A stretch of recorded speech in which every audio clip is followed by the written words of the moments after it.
یہ قرآن و حدیث کی سے آزادی کی دعوت کہ ہمیں قرآن و حدیث کی حاجت نہیں، ہمارے ڈائریکٹ اللہ سے رابطے ہیں. یہ ابو بکر کو حاصل نہیں ہوئی، عمر کو حاصل نہیں ہوئی، عثمان کو حاصل نہیں ہوئی، علی کو حاصل نہیں ہوئی، معاویہ کو حاصل نہیں ہوئی. جو آج ان کو جن کو اللہ کا ولی کہا جاتا ہے ان کو قرآن و حدیث سے آزاد کر کے کہہ دیا گیا یہ جو چاہیں ڈائریکٹ اللہ سے پوچھے اور عمل کریں. یاد رکھیے یہ شخص اللہ کا ولی نہیں ہو سکتا. اللہ کا ولی وہ شخص بھی نہیں ہو سکتا جو اللہ کے ذکر سے غافل ہو جائے. قرآن پاک میں مالک فرماتا ہے وَمَن يَعْشُ عَن ذِكْرِ الرَّحْمَنِ، جو بھی اللہ کے ذکر سے غافل ہوتا ہے، اللہ کی یاد سے، نُقَيِّضْ لَهُ شَيْطَانًا، تو پھر نتیجہ کیا نکلتا ہے؟ اس پہ شیطان مقرر کر دیا جاتا ہے. فَهُوَ لَهُ قَرِينٌ، اور وہی اس کا ساتھی ہوتا ہے. سب سے افضل ذکر قرآن حکیم، اس کی تلاوت، اس پہ غور و خوض کرنا. مالک کہہ رہا ہے وَهَذَا ذِكْرٌ مُبَارَكٌ أَنزَلْنَاهُ أَفَأَنْتُمْ لَهُ مُنْكِرُونَ، یہ نصیحت و برکت والا قرآن ہی ہم نے نازل کیا ہے، کیا تم اس کا انکار کرو گے؟ قرآن اللہ کی کتاب ہے، یہ ذکر ہے، اس پہ غور کیجئے. یہ انسان کو جنت کی طرف لے جانے والی کتاب ہے. اور جو قرآن سے اعراض کرے وہ اللہ کا ولی ہو سکتا ہے؟ اور سوچئے ہمارے انڈیا پاکستان میں آج سب سے بڑی پٹی ہی یہی پڑھائی جاتی ہے کہ ڈائریکٹ قرآن نہ پڑھنا. کہا جاتا ہے یا نہیں؟ آپ قرآن نہیں سمجھ سکتے. قرآن سمجھنے کے لیے 15 علوم کی ضرورت ہے. مولانا ذکریہ صاحب بھی لکھتے ہیں کہ قرآن سمجھنے کے لیے 15 علوم کی ضرورت ہے. نہ 15 علوم پلے میں ہوں اور نہ قرآن کو سمجھوں تو پھر کیا کروں؟ جو مولوی صاحب نے کہہ دیا وہی مانتے جاؤ. سوچئے، اللہ کے لیے سوچئے. آپ کا بیٹا نرسری کلاس کا، اس کو استاد میٹرک کی انگلش پکڑا دے اور کہے میں اس میں سے امتحان لوں گا تو کیا خیال ہے؟ یہ استاد ظالم ہے یا نہیں؟ اللہ کے لیے اعلیٰ مثال. سمجھیے بات کو، یہ استاد ظالم ہے یا نہیں کہ اس کا مائنڈ، اس کی سوچ، اس کی سمجھ اتنی نہیں جتنی ہائی بک آپ اس کو دے رہے ہو. یہ ظلم ہے. اور پھر آپ نے امتحان لے کے اس کو فیل بھی کر دیا، یہ اس سے بڑا ظلم ہے. نعوذ باللہ ثم نعوذ باللہ. اگر ان مولویوں کی بات مان لی جائے کہ قرآن ہماری سمجھ میں نہیں آ سکتا اور مالک نے جنت اور جہنم کی تقسیم اسی کتاب اللہ پر کرنی ہے، اسی قرآن پہ کرنی ہے، جو اس کے مطابق آئے گا وہ جنت میں، جو اس کے خلاف آئے گا وہ جہنم میں، تو نعوذ باللہ یہ ظلم نہیں ہے کہ اللہ نے کتاب تو وہ اتاری جو صرف مولوی صاحب سمجھ سکتے تھے، میں اور آپ نہیں سمجھ سکتا تھا، اور اس کتاب پر فیصلہ کر کے سب کو جہنم اور جنت میں داخل کر دیا. یہ اللہ پر جھوٹ ہے. مالک کہہ رہا ہے یہ مبارک ذکر ہے جو ہم نے اتارا. اور آئیے ذرا دیکھیں اب مولوی صاحب کس طرح قرآن کے ذکر سے لوگوں کو روکتے ہیں. یہ ہمارے ہاتھ میں فضائل اعمال جس کا صفحہ 465 ہے، صفحہ 465 فضائل اعمال، مولانا ذکریہ صاحب کی کتاب. اس پر لکھتے ہیں سید علی بن میمون مغربی کا قصہ مشہور ہے کہ جب شیخ علوان جو ایک بہت بڑے عالم، مفتی اور مدرس تھے، سید صاحب کی خدمت میں حاضر ہوئے، سید صاحب کی ان پر خصوصی توجہ ہوئی تو ان کے سارے مشاغل، درس و تدریس، فتوے سے روک دیا اور سارا وقت ذکر میں مشغول کر دیا.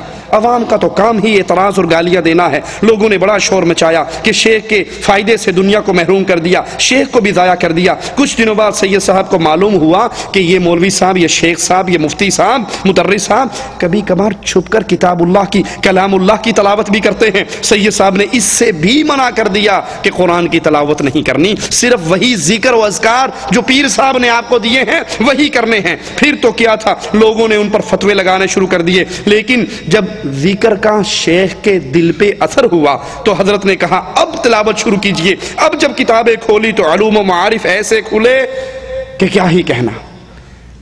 قرآن کو اللہ ذکر کہہ رہا ہے. اب قرآن کے علاوہ اور وہ کون سی چیز ہے جس کے کرنے سے دل پہ پڑے ہوئے زنگ اترتے ہوں؟ کیا اللہ کا ولی کبھی قرآن کی تلاوت سے منع کر سکتا ہے؟ رسول کریم کے پاس ایک شخص آتا ہے، صحابی رسول آتے ہیں، کہتے ہیں اللہ کے نبی اپنے کھلیان میں بیٹھا قرآن کی تلاوت کرتا ہوں، میرا گھوڑا بندھا ہوا بھی تکتا ہے، میں قرآن بند کر دیتا ہوں وہ سکون سے ٹھہر جاتا ہے. میں پھر قرآن کی تلاوت کرتا ہوں، وہ پھر بھی جگتا ہے. میرا چھوٹا سا بچہ قریب ہے، ڈرتا ہوں کہیں وہ اس کے اوپر نہ چڑھ جائے، میں قرآن کی تلاوت بند کرتا ہوں، وہ ٹھہر جاتا ہے. میں گھوڑے کے قریب جاتا ہوں، مجھے گھوڑے کے اوپر ایک سائبان سا نظر آتا ہے جس میں ایک روشنی، بڑی خوبصورت روشنی چمک رہی ہے. اللہ کے نبی فرماتے ہیں میرے صحابی اگر تو قرآن کی تلاوت جاری رکھتا، یہ جو تجھے نظر آیا یہ اللہ کے فرشتے تھے جو تیری قرآن کی تلاوت سننے کے لیے زمین پہ اترے ہوئے تھے. اگر تو قرآن کی تلاوت کو جاری رکھتا لوگ اپنی آنکھوں سے اللہ کے فرشتوں کو دیکھ لیتے. یہ قرآن کا ذکر، یہ قرآن کی تلاوت، یہ قرآن کا ذکر تو اتنا عظیم ہے، اللہ کو اتنا پسند آتا ہے. محمد الرسول اللہ صلی اللہ علیہ وسلم کے صحابی اس قرآن کو پڑھتے ہیں، اللہ کے نبی بلاتے ہیں، کہتے ہیں ابی مجھے اللہ کا قرآن سناؤ. ابی کہتے ہیں اللہ کے نبی یہ تو آپ پر نازل ہوا، میں آپ کو سناؤں؟ کہا ہاں مجھے سناؤ. پھر کہتے ہیں اللہ کے نبی میں آپ کو سناؤں؟ یہ تو آپ پر نازل ہوا. کہا ابی مجھے قرآن سناؤ، اور اس لیے سناؤ اللہ نے حکم دیا ہے ابی سے قرآن سنو. ابی کی آنکھوں میں آنسو آ جاتے ہیں، کہتے ہیں اللہ کے نبی کیا اللہ نے میرا نام لے کر کہا ہے؟ اس قرآن کی وجہ سے تو لوگ بلند ہوتے ہیں. عبداللہ ابن مسعود جو قرآن کے قاری ہیں کہتے ہیں میں روزے فرضی نفلی روزے اس لیے نہیں رکھتا کہ جب میں روزہ رکھ لوں تو مجھے قرآن کی تلاوت ذرا مشکل ہو جاتی ہے. قرآن کی تلاوت کرنا، قرآن کا ذکر میرا محبوب مشغلہ ہے. تو پھر مالک انعام کیا فرماتا ہے؟ ابن مسعود درخت پہ چڑھتے ہیں مسواک توڑنے کے لیے، جسم کے بڑے خفیف، ٹانگیں بڑی کمزور، پتلی سی ٹانگیں ہیں، تیز ہوا کا جھونکا آتا ہے، صحابہ ہنسنے لگ جاتے ہیں. رسول کریم پوچھتے ہیں کیوں ہنس رہے ہو؟ کہا ابن مسعود کی پتلی پتلی پنڈلیوں کو دیکھ کر ہنس رہے ہیں. رسول اللہ صلی اللہ علیہ وسلم فرماتے ہیں اللہ کی قسم ابن مسعود کی یہ پنڈلیاں اللہ کے میزان میں احد پہاڑ سے زیادہ بھاری ہیں. اللہ کے اولیاء تو قرآن کو پڑھ کے اللہ کا ولی بنتے ہیں، اور یہاں یہ اولیاء کے دعوے دار، یہ اولیاء ہونے کے نام نہاد دعوے دار کہتے ہیں کہ قرآن کا ذکر منع ہے، قرآن کی تلاوت منع ہے. تو آئیے پھر بتائیں کہ اگر قرآن کا ذکر نہیں کرنا تو ذکر کون سا ہے؟ یہ ہمارے ہاتھ میں کلیات امدادیہ، امداد اللہ مہاجر مکی صاحب کی کتاب، اس کا صفحہ نمبر 15. قرآن کا تلاوت چھوڑ دو. اور آپ نے ذکر اکثر دیکھے ہوں گے، وہ سانس کے ذریعے ذکر کرنے والے، لائٹیں بند ہو جاتی ہیں، لائٹیں بند ہونے کے بعد یہ کیا ہے؟ لا الہ، یہ کیا ہے؟ الا اللہ. زبان سے کچھ نہیں بولنا، لا الہ الا اللہ. اب یہ ذکر سنو، اس کا فائدہ کیا ہوتا ہے میں آپ کو سناتا ہوں. کہتے ہیں کہ تم کلمہ شہادت 3 بار پڑھو اور پھر اپنے سر کو اتنا جھکاؤ کہ یہ پیشانی بائیں گھٹنے کے بالکل قریب ہو جائے، اور وہاں پہنچ کر کہو الا اللہ، صرف الا اللہ، لا الہ الا اللہ نہیں. اور ابن باز رحمت اللہ علیہ کا فتویٰ سنتے جائیے، جو صرف الا اللہ کا یا لا الہ کا الگ الگ وظیفہ کرتا ہے یہ بندہ کافر ہے، مسلمان نہیں ہے. لا الہ الا اللہ یہ پوری بات ہے. لیکن یہاں پر کہتے ہیں کہ نہیں، صرف الا اللہ کہو، سر کو دہنے گھٹنے کے قریب لاؤ، 3 ضربے لگاؤ، ایک ہی سانس میں لگاؤ، سر کو پیٹھ کی طرف لاؤ، اور پھر وہاں پر لا کر الا اللہ کی ضرب لگاؤ، اور یہ سمجھو کہ میرا دل اللہ کی محبت میں بھر چکا ہے.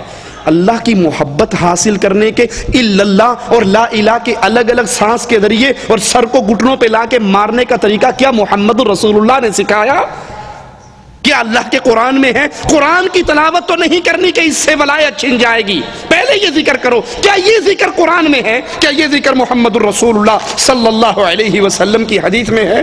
ذاکر کو چاہیے ایک اور ذکر سنیے، ذاکر کو چاہیے صفحہ 16 ہے کلیات امدادیہ کا، اپنی کمر سیدھی کرے، دونوں ہاتھ گھٹنوں پر رکھے، 2 زانوں بیٹھے، اپنے سر کو دائیں شانے کی طرف لے جا کر، اپنے سر کو دائیں کندھے کی طرف لے جا کر الا اللہ زور سے سر مارے، الا اللہ کہے، اور پھر دوبارہ دل کی طرف لائے اور وہاں پر آ کر لا الہ کہے. ادھر الا اللہ کی طرف اور ادھر لا الہ کی طرف. اور اس وقت دل میں کیا عقیدہ رکھے؟ لا موجودہ ولیس معہ غیری، کہ اللہ کے علاوہ یہاں پر کچھ نہیں ہے، کچھ ہے سب اللہ ہی کی شکلیں ہیں، نعوذ باللہ ثم نعوذ باللہ. اس طرح 400 بار متواتر ضربے لگائے تو کام ہو جائے گا. میں کہتا ہوں 10 دفعہ ضربے لگاؤ تو سر گھوم جاتا ہے. جو 4 دفعہ مارے گا تو پکا مینٹل ہو جائے گا. جب مینٹل ہوگا ہر چیز اس کے سامنے گھومے گی، وہ سمجھے گا ہر چیز ہی میرا پیر پھر رہا ہے. اسی طرح اسی کتاب کا صفحہ نمبر 21 ہے، 21 پہ کہتے ہیں کسی بزرگ کی قبر کو سامنے رکھ کر قبلہ رو بیٹھے، پہلے دائیں طرف اور پھر بائیں طرف اور پھر اس قبر کی طرف، اور پھر دل پر ضرب لگائے، اس ذکر سے معانی قرآنیہ کا انکشاف ہوتا ہے اور کشف قبور بھی حاصل ہو جاتا ہے۔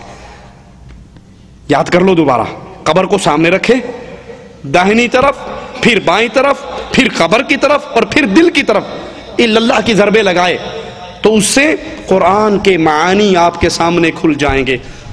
کیا یہ طریقہ اللہ کے اولیاء نے سکھایا؟ حضرت عمر، حضرت ابو بکر، حضرت عثمان، کیا انہوں نے اس طریقے سے قرآن کو سیکھا جو کہتے ہیں کہ